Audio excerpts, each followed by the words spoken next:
নমস্কাৰ চাবলৈ আৰম্ভ কৰিছে আছামিজ ট্ৰেণ্ডিং। আজি 8 জুন আৰু আজি ৰাতিপুৱাৰ কেইবাটাও গুৰুত্বপূৰ্ণ খবৰ আহি পৰিছে আৰু এনে ধৰণৰ খবৰসমূহ নিতৌ চাবলৈ চেনেলটো ছাবস্ক্ৰাইব কৰি ভিডিঅ'টোত এটা লাইক কৰি দিব লৈছে। আজি ৰাতিপুৱাৰ প্ৰথমটো গুৰুত্বপূৰ্ণ খবৰ, প্ৰধানমন্ত্ৰী হোৱাৰ দিশে নৰেন্দ্ৰ মোদী, চৰকাৰ গঠনৰ বাবে সম্পূৰ্ণ প্ৰস্তুতি সমাপ্ত মোদীৰ। তৃতীয়বাৰৰ বাবে প্ৰধানমন্ত্ৰী নৰেন্দ্ৰ মোদীয়ে গঠন কৰিব চৰকাৰ।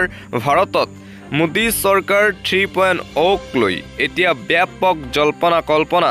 পূৰ্বৰ বহুকেইগৰাকী হেভিৱেইট নেতাৰ কৰ্তন হ'ব পাৰে মন্ত্ৰিত্ব। নীতিশ কুমাৰ আৰু চন্দ্ৰবাবু নাইডুৱে বিচাৰিছে কেইবাটাও গুৰুত্বপূৰ্ণ দপ্তৰ। জেডিইউ, এলজেপি, টিডিপি সকলোকে লাগে মন্ত্ৰিত্ব। বিজেপিয়ে কোনো কাৰণতে নেৰে বিত্ত, গৃহ আৰু প্ৰতিৰক্ষা বিভাগ। নীতিশ কুমাৰৰ জেডিইউক লাগে ৰেল বিভাগ। ৰাষ্ট্ৰপতিক সাক্ষাৎ প্ৰধানমন্ত্ৰী নৰেন্দ্ৰ মোদীৰ। চন্দ্ৰবাবু নাইডুৰ টিডিপি দলক লাগে লোকসভাৰ অধ্যক্ষৰ পদ। শিক্ষা, স্বাস্থ্য, পথ পৰিবহণতো চকু টিডিপিৰ। চিৰাগ পাছোৱানৰ এলজেপিকো লাগে ৰেল বিভাগ। আৰু ইতিমধ্যেই ৰাষ্ট্ৰপতিক সাক্ষাৎ কৰিছে প্ৰধানমন্ত্ৰী নৰেন্দ্ৰ মোদীয়ে। তৃতীয়বাৰৰ বাবে প্ৰধানমন্ত্ৰী হ'ব নৰেন্দ্ৰ মোদী। আনুষ্ঠানিকতা সম্পূৰ্ণ। দিবলৈছো আন এটা গুৰুত্বপূৰ্ণ খবৰ, মুছলমানৰ সংৰক্ষণ বাতিল কৰিব নোৱাৰিব ভাৰতীয় জনতা পাৰ্টীয়ে। মুছলমানৰ সংৰক্ষণ বাতিল কৰিব নোৱাৰিব বিজেপিয়ে। বিজেপিৰ ইস্তাহাৰত আছিল মুছলমান সংৰক্ষণ বাতিলৰ প্ৰস্তাৱ। মুছলমানৰ সংৰক্ষণ অব্যাহত ৰাখিব টিডিপিয়ে। টিডিপিয়ে কোনো কাৰণতে বাতিল কৰিব নিদিয়ে মুছলমানৰ সংৰক্ষণ। চন্দ্ৰবাবু নাইডুৰ পুত্ৰৰ মুছলমানৰ সংৰক্ষণলৈ বৃহৎ মন্তব্য। ইয়া মুছলমানৰ অধিকাৰ আৰু সামাজিক ন্যায় বুলি মন্তব্য। মুছলমানৰ সংৰক্ষণ কোনো কাৰণত বাতিল কৰিব নোৱাৰিব বিজেপিয়ে। শাসনলৈ আহিলে মুছলমানৰ সংৰক্ষণ উঠাই দিম বুলি ঘোষণা কৰা হৈছিল বিজেপিৰ ফালৰ পৰা নিৰ্বাচনী প্ৰচাৰ সভাত। নিৰ্বাচনী প্ৰচাৰত কেন্দ্ৰীয় গৃহমন্ত্ৰী অমিত শ্বাহৰ পৰা হিমন্ত বিশ্ব শৰ্মালৈকে এই ঘোষণা কৰা হৈছিল। একক সংখ্যাগৰিষ্ঠতা নাপাই এতিয়া হলঠেকত পৰিছে ভাৰতীয় জনতা পাৰ্টীৰ চৰকাৰ। মন গ'লেই এতিয়া অকলে কোনো সিদ্ধান্ত ল'ব নোৱাৰিব ভাৰতীয় জনতা পাৰ্টীয়ে। টিডিপিৰ চন্দ্ৰবাবু নাইডুৱে সলনি নকৰে নিজৰ সিদ্ধান্ত। টিডিপিয়ে নিজৰ সিদ্ধান্ত কেতিয়াও সলনি নকৰে। অন্ধ্ৰপ্ৰদেশত বৰ্তমানেও অব্যাহত মুছলমানৰ সংৰক্ষণ আৰু মুছলমানৰ সংৰক্ষণ অব্যাহত থাকিব। এই সংৰক্ষণ আগলৈও চলি থাকিব বুলি ঘোষণা কৰা হৈছে চন্দ্ৰবাবুৰ টিডিপিৰ ফালৰ পৰা। মুছলমানৰ সংৰক্ষণ এতিয়া আৰু বাতিল কৰিব নোৱাৰিব ভাৰতীয় জনতা পাৰ্টীয়ে। দিবলৈছে আন এটা অতিকৈ গুৰুত্বপূৰ্ণ খবৰ, কংগ্ৰেছৰ অসমত নৱনিৰ্বাচিত তিনিওগৰাকী সাংসদে 2026 বিধানসভা নিৰ্বাচনক লৈ ৰচনা কৰিছে নতুন ৰণকৌশল। 2026 আগতেই মুখ্যমন্ত্ৰী পদৰ গাদী যাব হিমন্ত বিশ্ব শৰ্মাৰ। ধুবুৰীৰ নৱনিৰ্বাচিত কংগ্ৰেছৰ সাংসদ ৰকিবুল হুছেইনে যোৱাকালি সংবাদ মাধ্যমৰ আগত হিমন্ত বিশ্ব শৰ্মাক লৈ এইদৰে মন্তব্য কৰে। যোৰহাট সমষ্টিৰ নৱনিৰ্বাচিত কংগ্ৰেছ প্ৰাৰ্থী গৌৰৱ গগৈয়েও হিমন্ত বিশ্ব শৰ্মাৰ বিৰুদ্ধে কেইবাটাও ডাঙৰ মন্তব্য কৰিছিল যোৱাকালি যে 2026 বাবে গৌৰৱ গগৈ সম্পূৰ্ণভাৱে সাজু হৈ আছে হিমন্ত বিশ্ব শৰ্মাক অসমৰ পৰা বিদায় দিবলৈ। আৰু এইবাৰ ধুবুৰীৰ নৱনিৰ্বাচিত কংগ্ৰেছ সাংসদ ৰকিবুল হুছেইনেও কৰিছে ডাঙৰ মন্তব্য। 2026 আগতেই মুখ্যমন্ত্ৰী পদৰ গাদী যাব হিমন্ত বিশ্ব শৰ্মাৰ। ৰকিবুল হুছেইনৰ মন্তব্য। অসমত কংগ্ৰেছৰ নৱনিৰ্বাচিত তিনিওগৰাকী সাংসদে 2026 বিধানসভা নিৰ্বাচনক লৈ ৰণকৌশল প্ৰস্তুত আৰম্ভ কৰিছে। দিবলৈছো পৰৱৰ্তী খবৰ, এনডিএক সমৰ্থন দিয়েই ইণ্ডিয়া এলায়েন্স তথা কংগ্ৰেছক তীব্ৰ আক্ৰমণ নীতিশ কুমাৰৰ। নীতিশ কুমাৰে ইতিমধ্যেই আনুষ্ঠানিকভাৱে এনডিএক সমৰ্থন দিছে আৰু এনডিএক সমৰ্থন দিয়েই ইণ্ডিয়া এলায়েন্সক তীব্ৰ আক্ৰমণ নীতিশ কুমাৰৰ।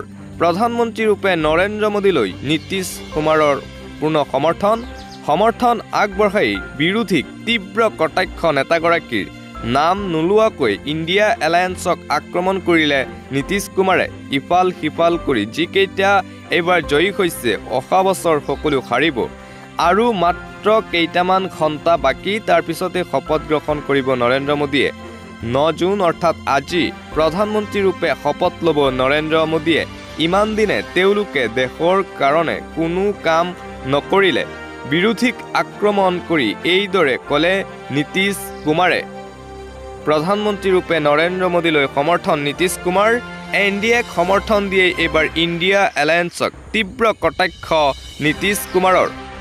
দিবলৈছো এটা ভাল খবৰ, হাতত মাত্ৰ 48 ঘণ্টা বাকী 10 তাৰিখে পুৱাতেই লাখ লাখ হিতাধিকাৰীৰ একাউণ্টত সোমাব চৰকাৰী ধন। কোনে কোনে পাব চৰকাৰীৰ এই ধন? মাত্ৰ কেইটামান ঘণ্টা বাকী 10 তাৰিখে লাখ লাখ লোকৰ একাউণ্টত সোমাব ধন। কোনে কোনে পাব চৰকাৰৰ ফালৰ পৰা এই ধন? হিতাধিকাৰীৰ একাউণ্টত সোমাব চৰকাৰী ধন। অৰুণোদয় আঁচনিৰ লাখ লাখ হিতাধিকাৰীৰ একাউণ্টত জমা হ'ব 1250 টকাকৈ। বৃদ্ধ পেঞ্চন আঁচনিৰো ধন সোমাব একাউণ্টত। বিধৱা পেঞ্চন আঁচনিৰো ধন জমা হ'ব হিতাধিকাৰীৰ একাউণ্টত। প্ৰতি মাহৰ 10 তাৰিখে হিতাধিকাৰীৰ একাউণ্টত ধন সোমোৱাটো নিশ্চিত কৰিছে চৰকাৰে। 10 তাৰিখে লাখ লাখ লোকৰ একাউণ্টত সোমাব ধন। অৰুণোদয় আঁচনিৰ ধন, বৃদ্ধ পেঞ্চন আঁচনিৰ ধন, বিধৱা পেঞ্চন আঁচনিৰো ধন জমা হ'ব হিতাধিকাৰীৰ একাউণ্টত প্ৰতি মাহৰ 10 তাৰিখে। আৰু মাজত মাত্ৰ 48 ঘণ্টা বাকী জুন মাহৰ 10 তাৰিখে ৰাজ্যৰ লাখ লাখ হিতাধিকাৰীৰ একাউণ্টত সোমাব চৰকাৰী ধন। পৰৱৰ্তী খবৰ, অৰুণোদয় আৰু ৰেচন কাৰ্ডক লৈ বৃহৎ ঘোষণা কৰা হৈছে হিমন্ত বিশ্ব শৰ্মাৰ ফালৰ পৰা। ৰাজ্য চৰকাৰৰ ফালৰ পৰা বৃহৎ ঘোষণা। লোকসভা নিৰ্বাচনৰ ফলাফলৰ পাছতেই বৃহৎ ঘোষণা মুখ্যমন্ত্ৰী ডক্টৰ হিমন্ত বিশ্ব শৰ্মাৰ। অৰুণোদয় আৰু ৰেচনক লৈ হিমন্ত বিশ্ব শৰ্মাই কৰিলে ডাঙৰ ঘোষণা। অৰুণোদয় আঁচনিৰ ধন নোপোৱা সকলোলৈ নতুন খবৰ।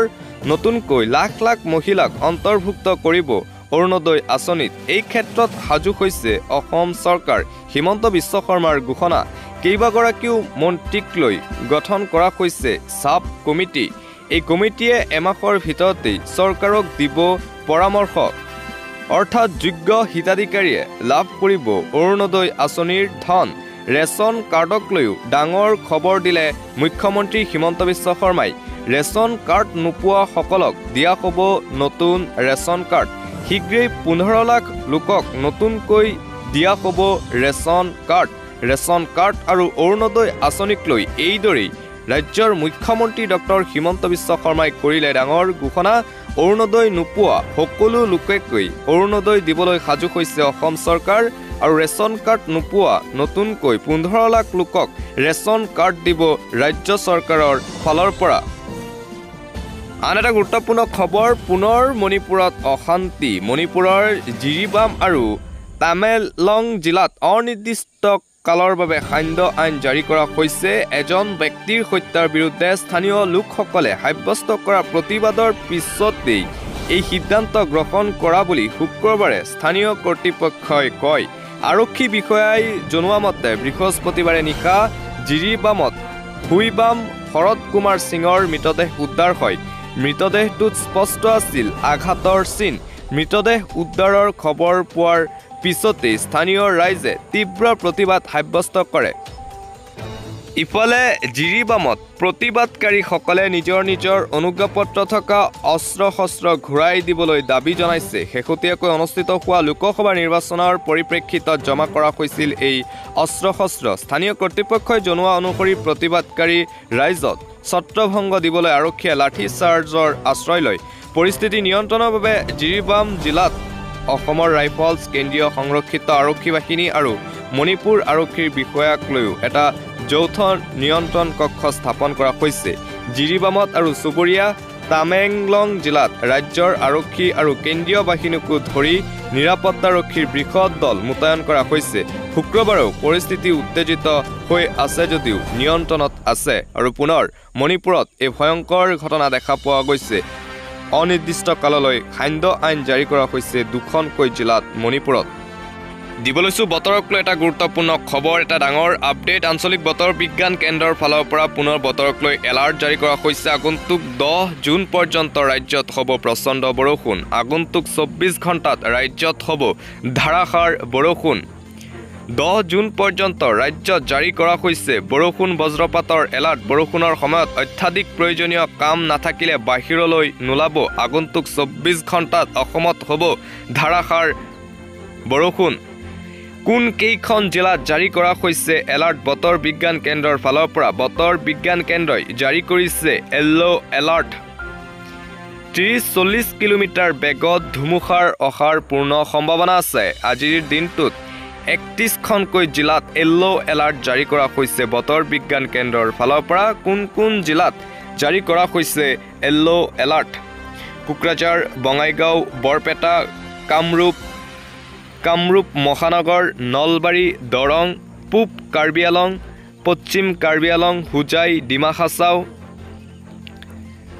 কাছাৰ কৰিমগঞ্জ হাইলাকান্দি চিৰাং বাক্সা বজালী বঙাইগাঁও যোৰহাট গোলাঘাট চৰাইদেউ শিৱসাগৰ শোণিতপুৰ মাজুলীত জাৰি কৰা হৈছে য়েল্লো এলাৰ্ট আঞ্চলিক বতৰ বিজ্ঞান কেন্দ্ৰৰ ফালৰ পৰা আগন্তুক 24 ঘণ্টাত অসমত হ'ব ধাৰাসাৰ বৰষুণ বতৰক লৈ আঞ্চলিক বতৰ বিজ্ঞান কেন্দ্ৰৰ ফালৰ পৰা সতৰ্কবাণী জাৰি কৰা হৈছে